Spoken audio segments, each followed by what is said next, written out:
السلام عليكم ورحمة الله وبركاته. مستمعينا الكرام، صراحة كنت نتكلم معاكم على السلام. اليوم بنحكي قصة شخص خلص على ابنه في ظل ولاد الأم بسبب وجودها في المستشفى مع الابن الأصغر لها. ونعرف تفاصيل أكثر في دور المرض والحماس اللي حصلت في الجامعة.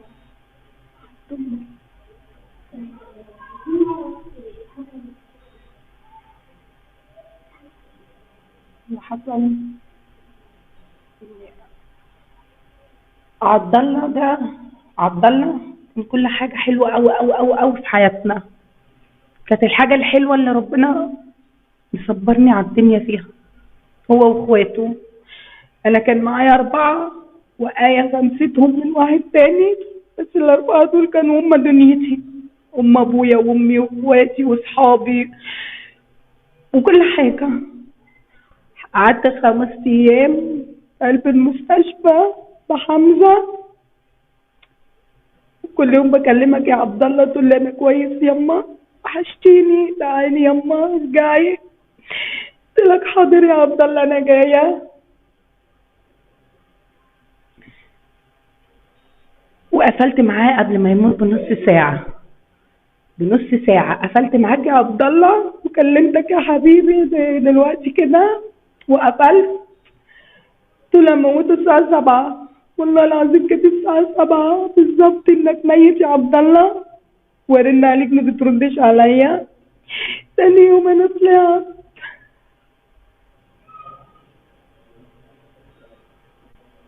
لقيت القفل على الباب، لقيت قافل على عبد الله، قافل عليه. ضربه، موت عبد الله، ضربه هنا وضربه هنا في وشه، وجايبه من رقبته من هنا وجايبه من دراعه وبهدله هنا، وراح واخده من هنا. ابني اترمى بره، قفل على ابني عايز يخرج. فيك الروح يا عبد الله بقى، انت بترفص له، قفل عليه، نزل طلع تاني، خلص على ابني بقى مات. ما لقيتوش بقى، انا يعني هنا ما لقيتش عبد الله. مش قادره، انا مش قادره، معلش اعذريني ان انا قعدت عشان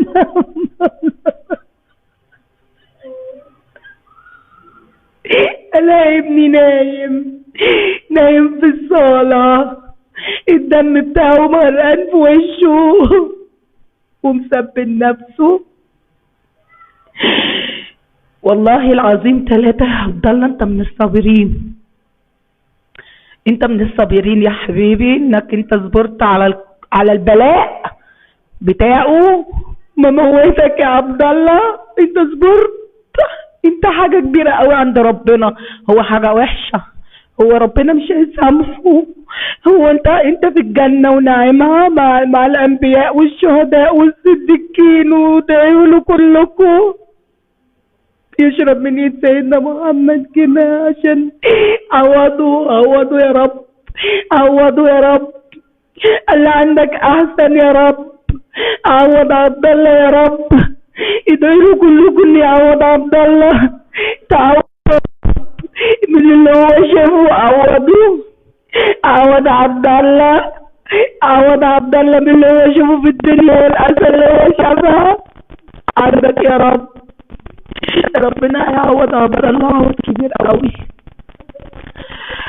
هو مش هيعوض ابوه، مش هقول ابوه مش هيسامحه. انا بروح اخبط، والله 3 والله بروح اخبط على عبده في التراب واقول له هتسامح. انا دفنت ابني في متحالفه عندي قصاد النادي عشان هو كان بيحبه، عشان ما يدفنش معاه، وعشان عبد الله ما يروحش معاه، ما يسامحوش. عبد الله بدور عليك في كل حته يا عبد الله، لا يا عبد الله، انا عايز عبد الله.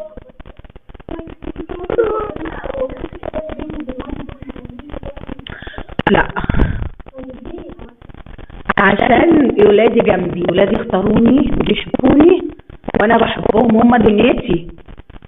انا عايشه عشانهم، انا كل زماني موتت نفسي من زمان، بس هو وجع قلبي، قلبي بيوجعني، قلبي بيوجعني علشان عبد الله، قلبي وجعني عشان عبد الله قوي قوي قوي قوي. وبقول يا عبد الله حقك هيجي، وهتنام وترتاح. انا مش بنام بقى، انا مش بعرف انام، انا مش بنام. انا ما انفصلتش، انا على ذمته، بس انا غضبت عشان ماليش حد في الدنيا، ماليش بيت، ماليش شقه اقعد فيها. ما انا بقى اشتغلت انا وولادي ولقينا شقه وقعدنا فيها. قال لي ازاي انت تعملي كده؟ بقى لي 20 سنه معاك،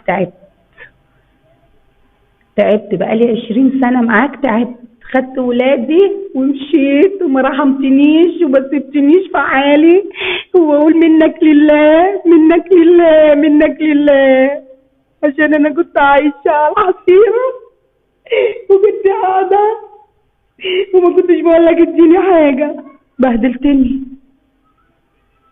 وانا حق عبده عايزاه، مش عايزه الا حق عبده. اسالوا على عبده، خلي الدنيا كلها تسال عنه. اما تطلع المباحث تنزل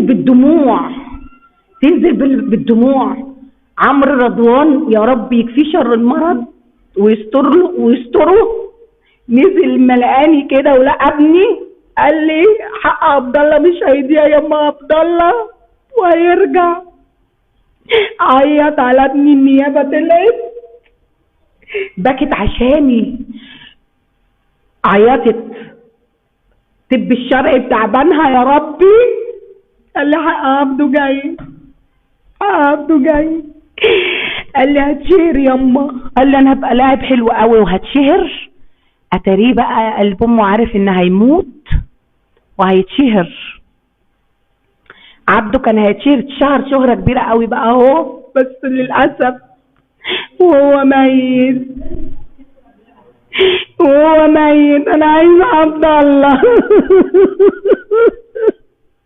عايزة عبده وعايزة حقه، عايزة حق عبد الله بس، انا عايزة حق عبد الله بس، عايزة عبد الله بدور عليه مش لاقيه.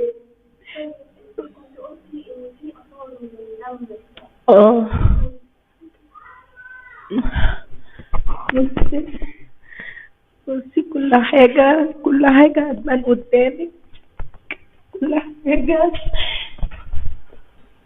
هتبان قدامك كلها. بصي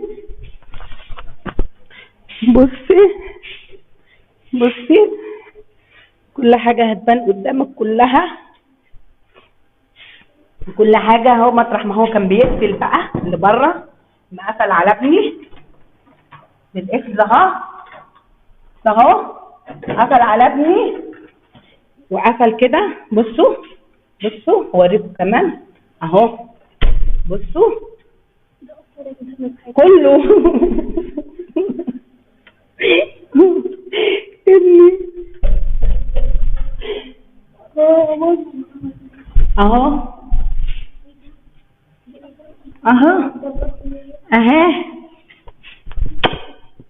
حبيبي يا ابني،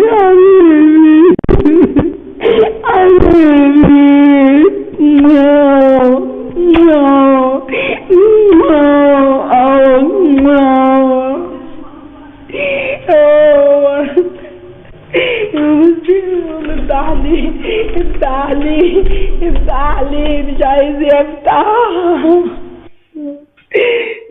يفتح كده، بيقول له افتح لي. استسلم بقى ونام هنا.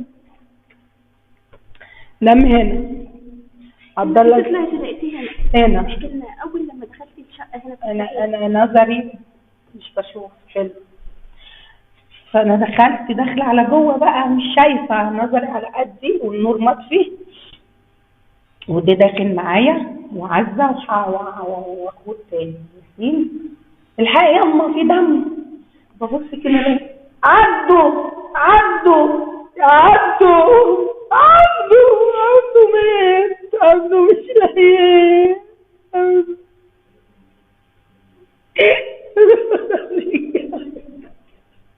بدور عليك يا عبده، بدور عليك يا عبده، مش لاقي يا عبده،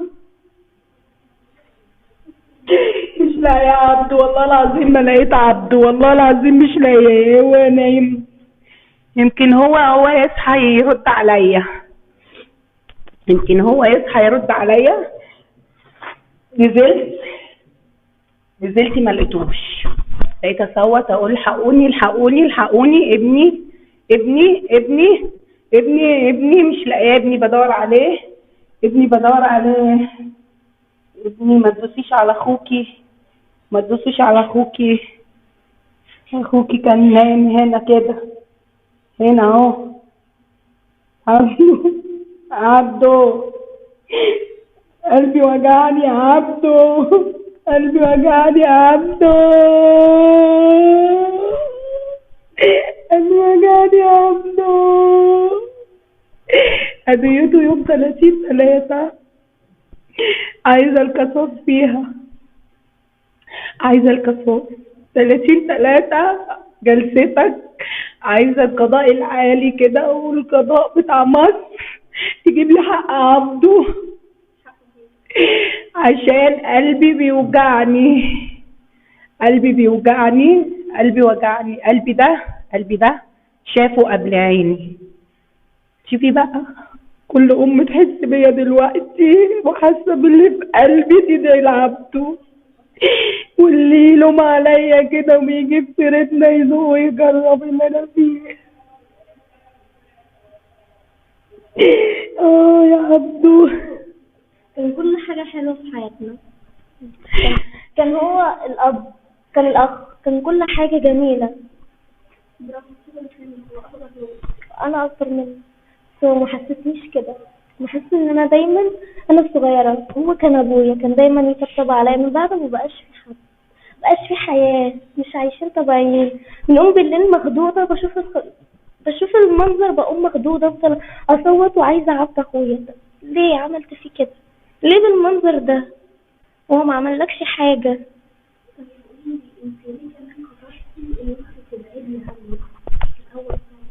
لاني انا كنت عايشين عاديين، كل شوية ضرب، كل شوية ضرب واهانة قدام صحابي. دي ممكن سبب صغير خالص يخليها قد كده ويضربنا بيها، يعني سبب صغير ممكن اتضرب بيه، يعني افضل اسبوع اتضرب بسبب السبب الصغير ده، من غير سبب اتضرب. ممكن اكون انا كنت بخش اقعد في اوضه ثانيه بعيد عنهم خالص واقفل على نفسي لغايه ما هو يمشي. ما كنتش باكل، اقعد من الساعه 6 الصبح لغايه بعد العشاء من غير اكل، بسبب ان انا مش عايزه اخرج عشان ما اتضربش. لان انا لغايه لما جينا هنا انا قررت ان انا عايزه اموت نفسي، عايزه اخلص، عايزه ارتاح من اللي انا فيه ده، مش عارفه، انا عايزه اموت نفسي. رنيت على اختي وقلت لها انا تعبت من كتر الضرب اللي انا بتضربه وانا زهقت خلاص. حد قالت لي في واحد انا جايباه وعايز يتجوز على طول، مش تقعدي شهرين. قلت لها خلاص انا موافقه. قالت لي بس هيكتب كتب كتاب. قلت لها ماشي انا موافقه ان انا اكتب كتب كتاب، مع ان انا ما اعرفوش. وافقت ان احنا نكتب كتب كتاب. عايزه اخلص منه، اموت نفسي ربنا هيزعل مني.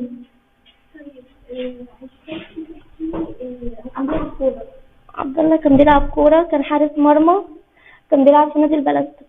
كان جاي له عقد في نفس اليوم اللي هو مات فيه، كان جاي له عقد ان هو ينزل بيراميدز، كان جاي له تأشيرة يسافر بيها في السعودية، كان معاه 100,000 جنيه. الكابتن كان هيرن عليه يقول له تعالى جالك 100,000 جنيه عشان تسافر يا عبد، بس ملحقش يكمل حلم ان هو كان نفسه يحققه، ان هو يعوضنا بيه. انا هنعوضكم عشان يعوضنا، انا هعوضكم على اللي انتوا شفتوه ده، وهخلي امي تطلع الحج وهعوضها على اللي هي شافته. هو ملحقش. انا كنت معاه، دخلنا احنا كنا مشتبه في النادي، الباب كان مقفول بالقفل، جبنا حد يكسر لنا الباب عشان عبد ما كانش موجود، قلنا هو في النادي عادي.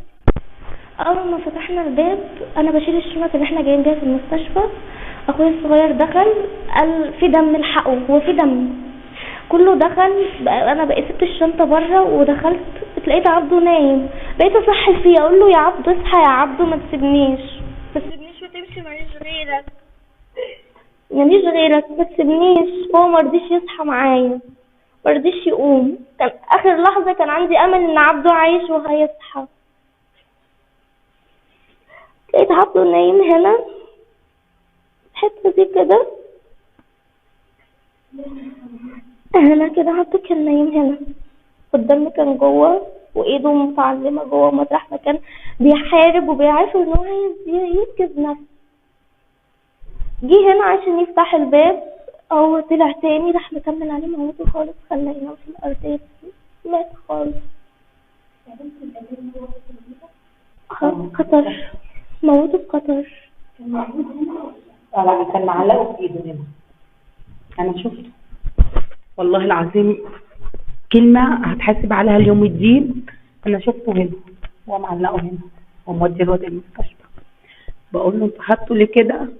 يقول لي عشان لو حد طلع عليا ولا كلمني هيبقى معايا سلاح هتري عينه لعبد الله يموت ابني بيه.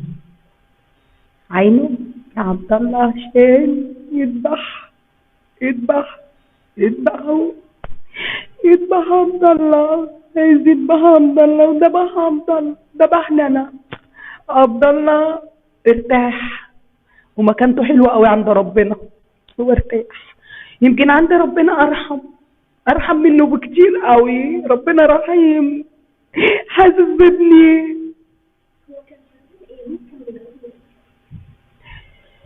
انا طول عمري شغاله وانا واخداه، اسالوا عليا من 20 سنه وانا شغاله. لو احتاجوا كتاب انا اللي بروح اجيب لهم الكتاب. كان هو بيديني المصاريف على قد الاكل والشرب، يقول لي اكلك وشربك، وساعات يديني وساعات لا. اخرج اشتغل، امسح سلالم، اروح اشوف واحده عايزه حاجه اجيبها لها، اشوف حاجه لغايه ما ولادي كبروا وفهموا. عزه بقت تشتغل، عبد الله بقى يشتغل، خلاص بقى تعبت. انا خلاص بقى بقيتش اخرج دلوقتي، انا خلاص كسرت، بقيتش اخرج اجيب اللقمه اكلها لعيالي. قاعده مش قادره، ظهري كسر ورجلي مبقتش قادره امشي. كنت بتقوت وكنت قويه علشان عبده مقويني من بعد ربنا وولادي. ضيعني وضيع ولادي، هو ضيعني وضيع ولادي. انا عايزه حق عبد الله، بس عايزه الكفر، لان البني ادم ده الكائن ده لو خرج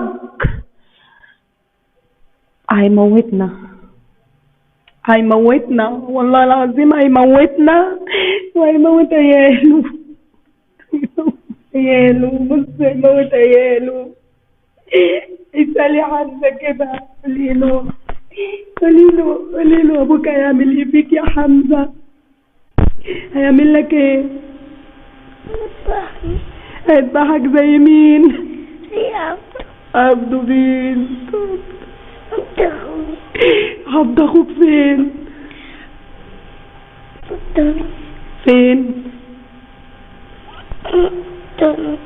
في التراب. عبد اخوك في التراب، حقه رجع ان شاء الله. مش عايزه غير حقه القصاص. القضاء العالي هيجيب لي حق عبد الله، حق ابنكم، هو مش ابني لوحدي.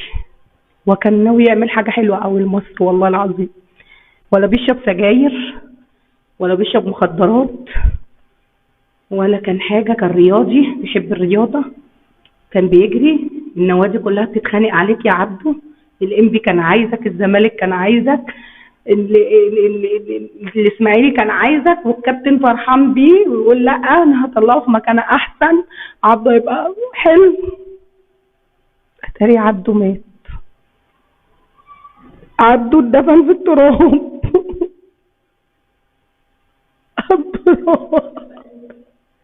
انا كنت بروح اسقف له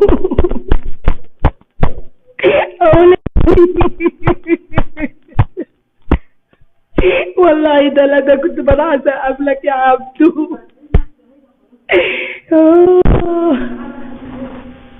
اسقف لك يا عبدو.